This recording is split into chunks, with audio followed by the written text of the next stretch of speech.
In many of my videos, I've shown different approaches to getting the reed to work. Some uses rattle, some uses getting the front of the reed to work and then finishing the reed. This is going to be a little different. This is going to be the type of reed that when you get in trouble and you lose your perspective, and this can happen when you have temperature changes, when the climate changes dramatically like it is right now. Let's see, we're May 2024 and a lot of warm air is coming up in the Northeast. Changes things. A good way to do this is to kind of keep equilibrium throughout the reed when you're making it. Basically, not going too far too soon.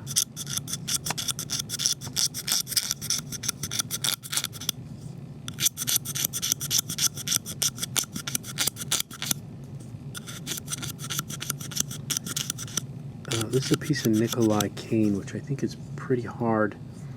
I'm not sure. We're going to find out.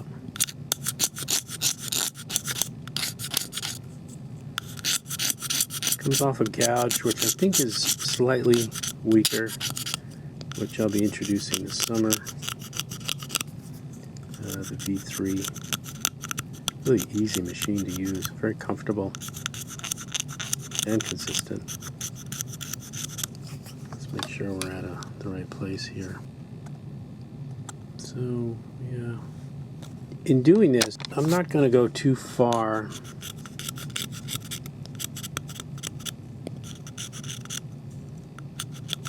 with any one part of the reed. And I'm going to try to maintain proportions. This is a good way to approach the reed when you get in trouble and you're having difficulty trying to figure out, is the cane weak, is it strong, what's going on. I like to do it this way. It's not an approach using rattle or anything like that. It's just, we're going to try to get the reed down to C, down to 70 as quick as we can. It's still going to be rather heavy. We'll get it to make a sound and then we'll finish the tip to accommodate the rest of the reed.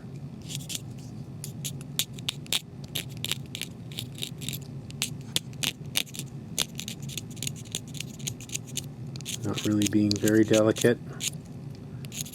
I'm just keeping things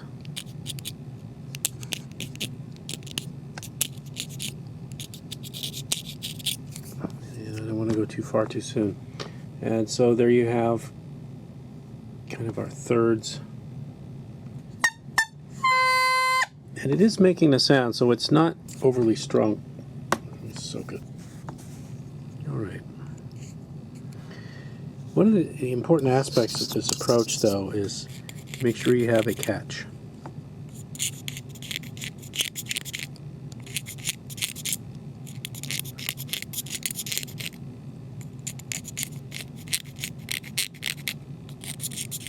Catch is important in American reeds. I don't know if people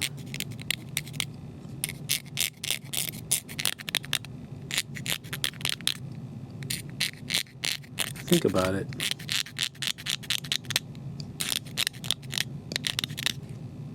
But there should be a catch. This does a number of things for the reed. Kind of forces the reed to play from the front, helps the reed bottom out, settle, and keeps the reed from being wild.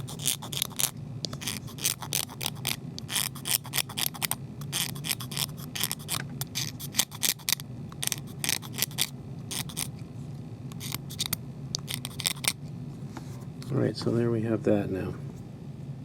Kind of a mess, but we'll get it fixed up. I'm going to soak the cane. Good idea to keep it soaked. It's not rattling, it's kind of crowing. But we're going to clip it, try to get it down to 70 from here on out. Now it's very resistant. We're not quite at 70, 71. Let's take a little bit more off. And you can hear how thick that clip is. Very thick. Be careful when you do it this way. Now I might try to redefine the tip a little bit, maybe the corners.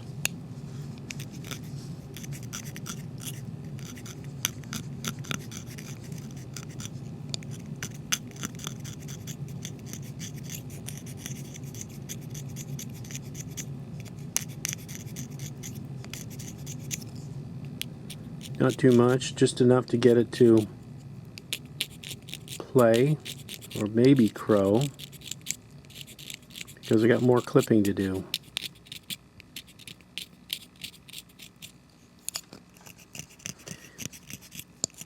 So I said earlier that when you're having trouble trying to figure out what's up with the cane, and you will so at times have trouble, this is a good way to kind of sort out the reed in proportion without doing your normal routine, and hopefully coming up with a playable reed.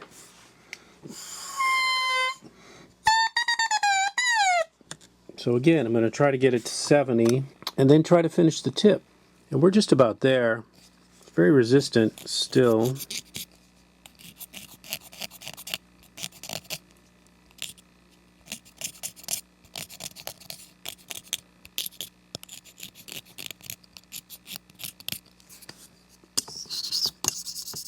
But in this way, in this fashion of doing it this way, where you keep the tip resistant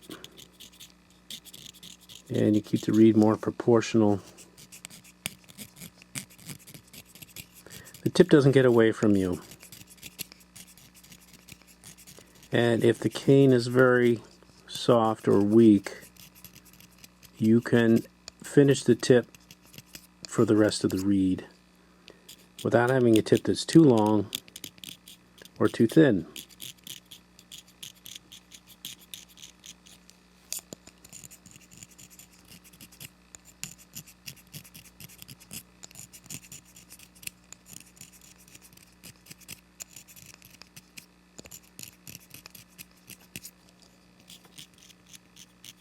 But we really have to work on the tip because it's very heavy.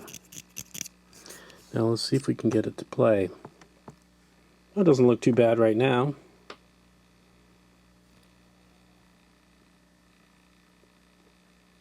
Let's see if it'll play.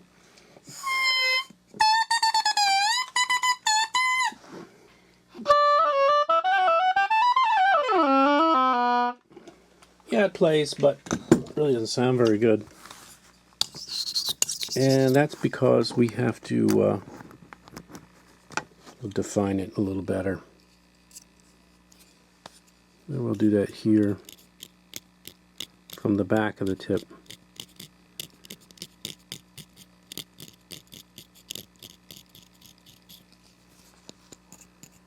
For me, this is like making an English horn reed. Like whenever I've had to make a reed for a demore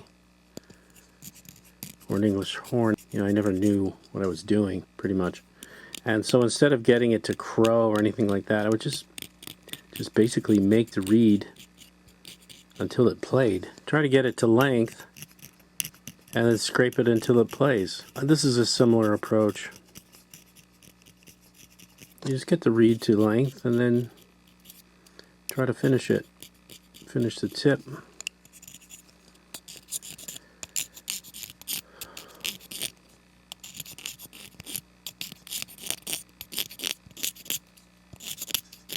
I think in this fashion it keeps you from going too far with the tip.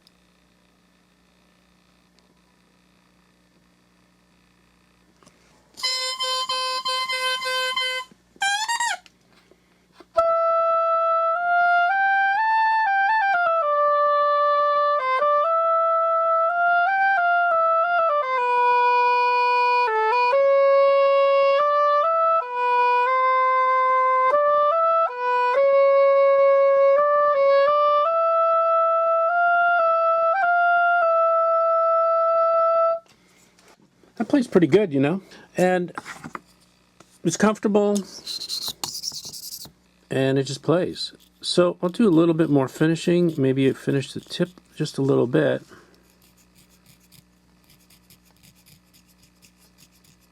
right in here is usually just before the corners.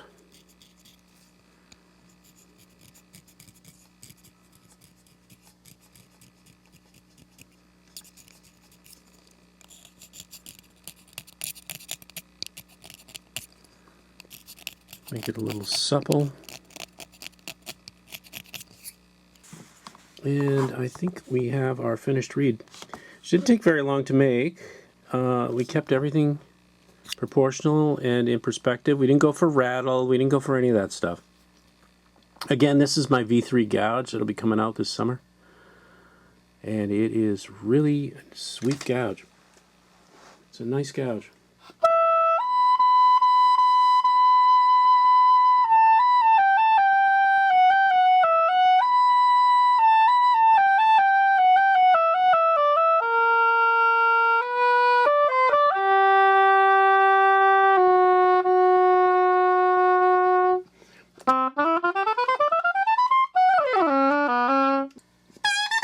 So that's that reed.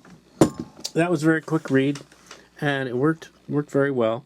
You know, it could use some refinement, but as far as getting out of the gate, I mean, everything's there. It's stable, has a decent tone, responds well, and it vibrates well. And you know, I had no idea how this cane was going to turn out because it's a different gouge and it's a different cane.